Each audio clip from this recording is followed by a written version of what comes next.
আসসালামু আলাইকুম। আশা করি আপনারা সবাই ভালো আছেন। আগামীকাল মার্কেট বন্ধ, তো পুঁজিবাজার নিয়ে নয়, আজকে আমি একটু রাজনীতি নিয়ে কথা বলতে চাচ্ছি। এর আগেও আমি একদিন সম্ভবত একটা ভিডিও দিয়েছিলাম, মনে হচ্ছে আরেকটা ভিডিও করার দরকার রাজনীতি নিয়ে, কারণ অনেকগুলো ঘটনা ঘটে গেছে গত কয়েকদিনে এবং আজকেও ঘটছে। আসলে আমাদের কীরকম রাষ্ট্রপ্রধান হওয়া দরকার, এটা খুব গুরুত্বপূর্ণ বিষয়। এই মুহূর্তে ডক্টর ইউনূস সাহেব আছেন, উনি অনেকগুলো ভালো সিদ্ধান্ত নিয়েছেন, কিন্তু কিছু কিছু সিদ্ধান্ত ওনার সরকারের, অবশ্যই ওনার ব্যক্তি না, ওনার সরকারের কিছু কিছু সিদ্ধান্ত এলোমেলো আছে, ভালো অনেকগুলো সিদ্ধান্ত আছে। এই ইদানিং এই যে আমি ভিডিও দিয়েছিলাম কিছুক্ষণ আগে, যেহেতু আমার চ্যানেলটাই পুঁজিবাজার, সেটা নিয়ে বলি। এনবিআর রাতের অন্ধকারে সার্কুলার দিয়ে দিয়েছে, এনবিআরকে বিলুপ্ত ঘোষণা করে 2টা ভাগ করবে। এখন আবার অর্থ মন্ত্রণালয় বলতেছে যে ভাগ করা হবে না। তাহলে সরকারের কি হলো? আমি শিরোনামটা এরকমই রাখবো যে আমাদের কি আসলে, আমাদের জন্য কি স্বৈরশাসকই যথেষ্ট কিনা, এটা খুবই ইম্পর্ট্যান্ট। মানে আমাদের জন্য কি আসলে স্বৈরশাসনে কি উপযুক্ত কিনা, আমাদের বাংলাদেশের যারা নাগরিক আছেন তাদের জন্য। কেন এটা বললাম? ইউনূস সাহেব এখন পর্যন্তই যতগুলো কাজ করছেন, দু একটা তো বলেছে, যেমন আমি এনবিআরের কথা বললাম, এটা একটা ভুল সিদ্ধান্ত, হয়তো ভালোর জন্যই করছে, কিন্তু এখন আবার ব্যাক করে চলে আসাটা তো অবশ্যই ভুল সিদ্ধান্ত। অনেকগুলো ব্যাংকের বিষয়ে, যেমন কি বলে, বাংলাদেশ ব্যাংকের গভর্নর, আপনি ডিভিডেন্ড দিবে কি দিবে না, একত্রিত করবেন কি করবেন না, প্রতিনিয়ত মিডিয়ার সামনে, সব ব্যক্তি মিডিয়ার সামনে এসে সবসময় কথা বলা উচিত না, অন্তত টাকা পয়সা সংক্রান্ত ব্যাপারে অন্তত না। মানে ব্যাংকগুলো, পুঁজিবাজার, এসব বিষয়ে, এগুলো খুব সেন্সিটিভ বিষয়। এগুলো খুব দ্রুত মানে মিডিয়াতে কথা বলে ফেললে মানুষ তো ভুল করে, তার ইম্প্যাক্টটা অনেক ভয়ঙ্করভাবে অনেকে ক্ষতিগ্রস্ত হয়ে যায়। তো যাই হোক, আমি শিরোনামটা, রাজনৈতিক শিরোনামটা এরকমই রাখতে চাচ্ছি যে আসলে কি আমাদের স্বৈরশাসক দরকার কিনা। ইউনূস সাহেব এখন পর্যন্ত বিশেষ করে জিনিসপত্রের যে দাম, এই যে ভারত পাকিস্তান যুদ্ধ, যদি বিগত সরকার আমাদের থাকতো, পেঁয়াজের কেজি হয়তো 400-500 টাকা খাওয়া লাগতো ভারত পাকিস্তানের যুদ্ধকে কেন্দ্র করে। এটা অবশ্যই আপনারা স্বীকার করবেন। পেঁয়াজ এখন কত? 40-50 টাকা কেজি। তো আমি আন্দোলন নিয়ে যদি আসি, এরপরে মোটামুটি শুধু পেঁয়াজ না, জিনিসপত্রের দামগুলা মোটামুটি গরিব মানুষ যারা, তাদের হাতের নাগাল আছে। এই জন্য বর্তমান সরকারের অবশ্যই একটা ধন্যবাদ পাইতেই পারে। এখন আমি একটা বিষয় নিয়ে আসি, সেটা হচ্ছে, ভিডিওটা একটু বড় হতে পারে, আপনারা যদি মনে হয় শোনা উচিত তাহলে শুনবেন। এটা একবারে মানে পুঁজিবাজারের বাহিরের একটা বিষয়, বলা উচিত, যেহেতু চ্যানেলে অনেক লোকে আছেন দেশে এবং দেশের বাহিরের। উনি হচ্ছে সেনাপ্রধান আমাদের, ওয়াকারুজ্জামান। উনি গতকালকে বা গত পরশু ওনার সেনা অফিসারদের নিয়ে একটা মিটিং করছেন। ওইখানে উনি বলছেন করিডোরের বিষয়ে, যে এই বিষয়গুলো, করিডোর সংক্রান্ত এই বিষয়গুলো বা এই টাইপের যে বিষয়গুলো আছে, এগুলো একটা গণতান্ত্রিক সরকারের সিদ্ধান্ত নেবে। এটা বর্তমান সরকার আসলে সিদ্ধান্ত নেওয়াটা উনি ঠিক মনে করতেছে না। আচ্ছা, আমার এখানে একটা বিষয় বলা, সেটা হচ্ছে করিডোর কাকে দিতে চাচ্ছে ডক্টর ইউনূস সাহেব? জাতিসংঘকে। আমরা তো জাতিসংঘের অধীনে একটা রাষ্ট্র। আমাদের শান্তিরক্ষা মিশনের ওনারই জুনিয়র অফিসাররা কিন্তু জাতিসংঘে আছে। তাহলে করিডোরটা নিতে চাচ্ছে জাতিসংঘ। এই সিদ্ধান্ত তো গণতান্ত্রিক সরকার হোক আর ডক্টর ইউনূসের সরকার হোক, যে কোনো সরকার এই সিদ্ধান্তটা নিতে পারে। এখানে উনি স্পেসিফিক, সেনাবাহিনী তো এটা স্পেসিফিক করে দেওয়ার কথা না, আর এটা সেনাপ্রধানের বলারও কথা না। মানে রাজনীতির বিষয়গুলো সেনাপ্রধান সাধারণত, মানে সেনাবাহিনীর লোকজন এগুলোতে জড়িত হয় না। সেনাপ্রধান আসলে, সেনাবাহিনীর তো অনেকগুলো রুলস আছে, সে সিস্টেমে মানে একেবারে পাবলিক ইন্টারেস্টের যে বিষয়গুলো, দেশের সার্বভৌমত্ব যদি ক্ষতিগ্রস্ত হয়, যুদ্ধ অবস্থা বিরাজ করে, জরুরি অবস্থার বিষয় থাকে, হ্যাঁ, সেই ক্ষেত্রে তো সেনাবাহিনী হস্তক্ষেপ করতে পারে, তাও প্রধানমন্ত্রী অথবা রাষ্ট্রপতির আদেশে।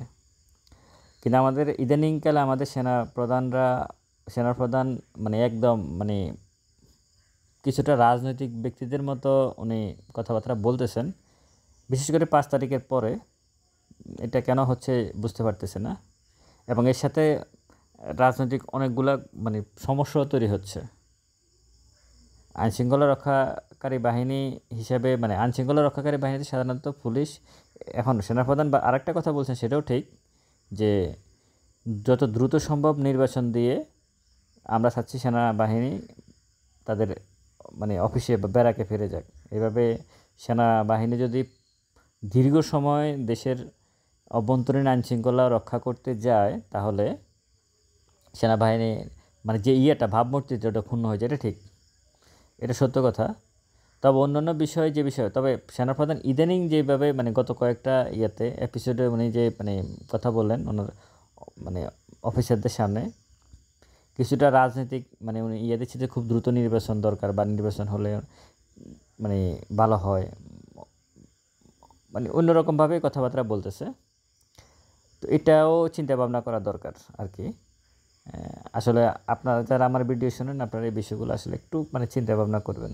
রাজনীতি সচেতন কেন মানে পুঁজিবাজার নিয়ে কথা বলি, ওটাও রাজনীতির অংশ, সুতরাং রাজনীতি নিয়ে কথা বলতেই হবে। কেন রাজনীতির অংশ সেটা ভিডিও শেষের দিকে আমি বলবো। এরপর যে বিষয়টা সেটা হচ্ছে ইশরাক হোসেন। ওনার বিষয়ে আমি যদি বলি, উনি গত 5-6 দিন থেকে ঢাকা মেয়রের ওনাকে সম্ভবত উনি একটা রিট করছিলেন হাইকোর্টে, তার এগেনস্টে হাইকোর্ট ওনাকে মেয়র হিসেবে ঘোষণা করছে। পরবর্তী নির্বাচন কমিশন আবার রিট করে এটা স্থগিত করছে। এই জন্য উনি আন্দোলন করতেছিল যে ওনাকে মেয়র হিসেবে ঘোষণা করতে হবে। কিন্তু ওনারাই কিন্তু আগে বলছিলেন যে এই মানে শেখ হাসিনার আমলে যতগুলো নির্বাচন হয়েছে সবগুলো অবৈধ। তাহলে ওই অবৈধ নির্বাচনে উনি এখন মেয়র হওয়ার জন্য এত ব্যস্ত কেন? এটা খুবই ইম্পর্ট্যান্ট একটা বিষয়। এখন তো তাহলে ওই সময় বিএনপির যতগুলা লোক আছে তারাও এখন আন্দোলন শুরু করতে পারে যে আমাদেরকে এমপি হিসেবে ঘোষণা করা হোক। 18 সালে যারা, বিশেষ করে সর্বশেষ তারা করে নাই, নির্বাচন করেন 18 সালে যারা আছে, তারা বলতে পারে যে আমাদেরকে এখন করেন, এমপি হিসেবে ঘোষণা করেন। এটা তো হলো না। ওনাকে আসলে এই জিনিসটা আদালত দিয়েছে, ওইখান পর্যন্ত ওনার থাকা উচিত ছিল। তখন এই যমুনা, রাস্তাঘাট সব কিছু বন্ধ করে দিয়ে এখন আজকে কি ঘটলো? আজকে ভয়ঙ্কর এক ঘটনা ঘটলো। সেটা হচ্ছে হাইকোর্টকে ওনারটা বাধ্য করছে, ওনার পক্ষে বিএনপিপন্থী আইনজীবীরা বলছে কোর্ট সিদ্ধান্ত দিতে হবে। কোর্টকে কিন্তু এটা বলা যায় না, দিতে হবে। কোর্ট ফ্রি ফেয়ার মানে কোর্ট থাকবে স্বাধীন, কিন্তু সেটা মনে হচ্ছে আজকে অনেকটা শেষ হয়ে গেছে। আগে তো শেষ হয়েছে। কোর্ট তো আসলে যখন বিচারপতি শামসুদ্দিন চৌধুরী মানিকের মতো লোক হাইকোর্টের বিচারপতি হতে পারে, তখন সেক্ষেত্রে অনেক কিছু চিন্তাভাবনা করার আছে আমাদের।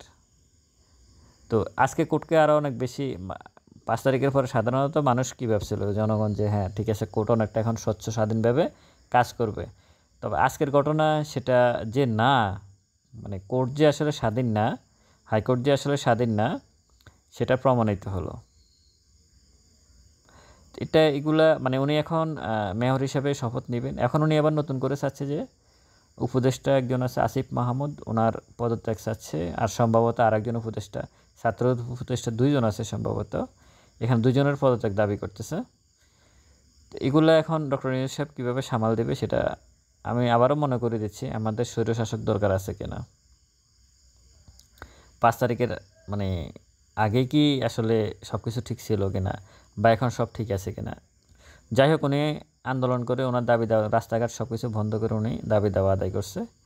এখন ডিসেম্বরে নির্বাচন চাচ্ছে, কতটুকু হবে কী হবে সেটা সময় বলবে। এ হচ্ছে ওনার অবস্থান। এরপর আমি যে বিষয়ে কথা বলতে চাচ্ছি, ভদ্রলোক শামসুজ্জামান দুদু বিএনপির সম্ভবত স্থায়ী কমিটিতে আছে উনি। ওনার একটা বক্তব্য গতকালকে বা পরশু দিয়েছেন, এটা অনেক ভাইরাল, ফেসবুক খুললে দেখা যাচ্ছে। উনি বলছেন যে মানে বিশেষ করে ছাত্রদেরকে ইঙ্গিত করে বলছেন যে প্রস্রাবের স্রোতে সব বঙ্গোপসাগরে ভেসে যাবে।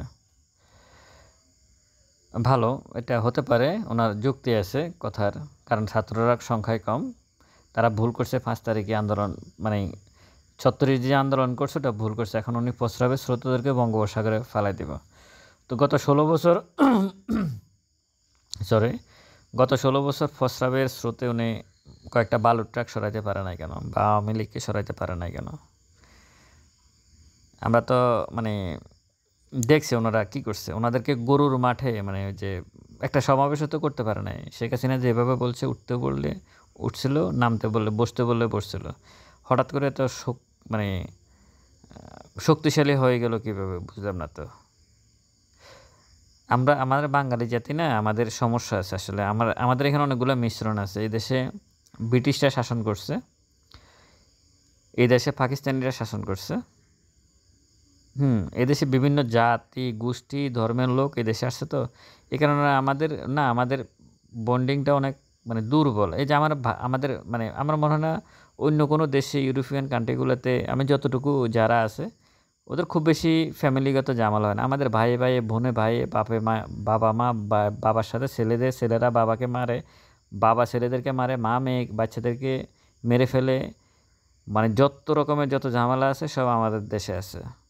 এটা মনে হয় যে ব্রিটিশ মানে বিভিন্ন জাতের মানুষ আমাদের এখানে শাসন করে গেছে, তো ওদের ওই রক্তগুলো আমাদের দেহে প্রবাহিত হচ্ছে, কারণ আমরা এক একজন এক একভাবে কথা বলি। আমাদের বিভিন্ন মত, এত মত যে আমাদের দলের সংখ্যা কত বাংলাদেশে? সম্ভবত 36টা না 38টা না 40, কতটা হবে, 100-200 হবে মনে হয়, আমার ঠিক জানা। নিবন্ধিত দল কয়টাকে জানে? এটা বিভিন্ন মতের কারণে তো হচ্ছে, তাই না? তো ওনারা আশা করি শামসুজ্জামান দুদু সাহেব একটু থামবে। এইভাবে কথা বলা ঠিক না। এখানে জুলাই অভ্যুত্থানে প্রায় 1500 লোকের মতো জীবন দিয়ে দিচ্ছে, এবং বেশিরভাগই ছাত্র। এটা কেউ স্বীকার করুক অথবা না করুক, এটাই বাস্তবতা। বিএনপির কাছে আমি বিভিন্ন সময় দেখছি টকশোতে এনসিপি যারা আছে তারা বারবারই বলছে আপনাদের কত লোক মারা গেছে আপনারা একটা লিস্ট দেন। পদ্মারই কত লোক মারা গেছে জুলাই অভ্যুত্থানে, ওনারা কিন্তু লিস্ট দিতে পারে নাই। ওনাদেরকে বলা হয়েছিল যে আপনারা একটা লিস্ট দেন। পদ্মারই সভাপতি, যুবদলের সভাপতি বা ছাত্র দলের বা শ্রমিক দলের, ইউনিয়ন লেভেলে যেখানে যে থাকুক না কেন আপনারা লিস্ট দেন। লিস্ট কিন্তু দেয় না, এমনিতে বলতেছে অনেক লোক মারা গেছে আমাদের। যাই হোক, তো যারাই জুলাই অভ্যুত্থানের নায়ক তাদেরকে সম্মান দিয়ে কথা বলতে হবে। গুলির মুখে তারাই দাঁড়িয়েছে, অন্যরা দাঁড়ায় নাই। পরিষ্কার কথা। আপনাদের মনে থাকার কথা, পুলিশ অফিসার স্বরাষ্ট্রমন্ত্রীকে তৎকালীন আসাদুজ্জামান খান কামালকে বলেছিল যে একটাকে মারি একটা যায়, আর আরেকটা সরে না। কতটুকু মানে একটু চিন্তা করবেন কথাটা, তাহলে মানে ওই জায়গায় যদি আপনি থাকেন আপনি কি করতেন একটু ভাববেন। শামসুজ্জামান দুদু সাহেব, এই হচ্ছে আমার নায়িকা নুসরাত পারিয়া। এই সরকার আসার পর থেকে মানে 5 তারিখের পরে মানে বিএনপির কিছু লোক অযথা মানুষকে হয়রানি করার জন্য, মানে হয়তো আমার ভিডিও যারা শুনতেছেন আপনাদের ফ্যামিলিরও লোকজন থাকতে পারে, অহরহ ভুয়া মামলা করছে। মানে জাস্ট ফ্যামিলিগত দ্বন্দ্বের কারণে মামলা করছে, রাজনৈতিক দ্বন্দ্ব না। দেখা গেছে সে আওয়ামী লীগ করেও নাই, কোনো কিছুই করে নাই, শুধু হয়তো কোনো এক দ্বন্দ্ব আছে, এখন বিএনপি নেতার সুযোগ হয়েছে মামলা করে দিয়েছে। ঠিক সেমভাবে ওনাকে একটা মামলা করে দিয়েছে ওনার বিরুদ্ধে। যখন ওনার বিরুদ্ধে মামলা করে উনি তখন কানাডায়, যতটুকু জেনেছি আমি পরবর্তীতে। তো ওনাকে কী করলো, উনি বিদেশ যাওয়ার সময় ওনাকে বিমানবন্দর থেকে পুলিশে অ্যারেস্ট করলো অতি উৎসাহী হয়ে। এটা হচ্ছে কি সরকারকে একটু বিব্রত বোধ করানোর জন্য। তো পরবর্তীতে আবার জামিন দিয়ে দিছে। এখন আবার সিদ্ধান্ত হচ্ছে যে 10,000 মামলা উইথড্র করবে। এগুলোর সমস্ত ব্যাখ্যার শেষ লাইনটা আমি টানবো অন্যভাবে, আপনারা তখনই ক্লিয়ার হবেন। মানে যা বলতেছি সবগুলো তো সমস্যা। তো এখন এটার উপরে নির্ভর করে সরকার এখন জামিন দিয়ে দিলে এখন বলতেছে যে 10,000 এরকম ভুয়া মামলা আছে সেগুলোকে তুলে ফেলবে। ভালো কথা যদি তুলে ফেলে, এটা একটা ক্রাইসিস আমি মনে করি। এই যে ভদ্রলোক রাশেদ মাকসুদ, উনি কিন্তু রাজনৈতিক কারণে এখানে আসছে। যে এতক্ষণ পর্যন্ত আমি রাজনৈতিক আলাপ করলাম, মানে এই লোকটা এখানে কিন্তু যদি শিবলি কমিশনের যে শিবলি সাহেব ওনার আগের 5 তারিখের আগে যে সিকিউরিটি এক্সচেঞ্জ কমিশনের চেয়ারম্যান উনি কিন্তু জেলে, রাজনৈতিক কারণেই জেলে। আবার উনি এখন সিকিউরিটি এক্সচেঞ্জ কমিশনের চেয়ারম্যান, রাজনৈতিক কারণেই উনি চেয়ারম্যান। রাজনৈতিক কারণেই এই নায়িকা জেলে গেছে, আবার বের হয়েছে। রাজনৈতিক কারণে আমাদের মমতা জাফা এখন জেলে। রাজনৈতিক কারণে শামসুজ্জামান ধুধু কিন্তু কথা বলতেছে, প্রস্রাব করে সব উনি ভাসিয়ে দেবে। রাজনৈতিক কারণেই কিন্তু ইশরাক হোসেন মেয়র পদে আসছে, ঝামেলা করতেছে। রাজনৈতিক কারণেই ওয়াকারুজ্জামানের সেনাবাহিনীর অনেক ফোর্স রাস্তায় আছে। আর রাজনৈতিক কারণেই ডক্টর ইউনূস সাহেব এই মুহূর্তে বাংলাদেশ পরিচালনা করতেছে, এবং রাজনৈতিক কারণে শেখ হাসিনা পালিয়ে গেছে, রাজনৈতিক কারণে খালেদা জিয়া। মানে আপনার প্রতিটা জিনিস, এটা শুধু বাংলাদেশের ক্ষেত্রে না, পৃথিবীর যে কোনো ক্ষেত্রেই রাজনীতি এত বেশি ইম্পর্টেন্ট, আপনার ওতপ্রোতভাবে জীবনের সাথে জড়িত যে আপনি এর থেকে ঘৃণা করেন রাজনীতিকে, কিন্তু রাজনীতির কোনো না কোনোভাবে আপনার দৈনন্দিন কাজকর্মে আপনার সাথে এটার সাথে সম্পর্ক আছে। তো এই সব কিছু মিলাই আমি মনে করি আমাদের জন্য কি একজন স্বৈরশাসক দরকার কিনা, বাংলাদেশের মানে কট্টরপন্থী, এবং সেটা শেখ হাসিনার থেকে আরও ভয়ঙ্করভাবে দরকার কিনা, এটা চিন্তা ভাবনা কর। তা না হলে অনেক কিছু। আরও একটা বিষয় বলি, গতকালকে বা পরশু যমুনাতে গার্মেন্টস শ্রমিকরা এসে যমুনার সামনে আন্দোলন করতেছে।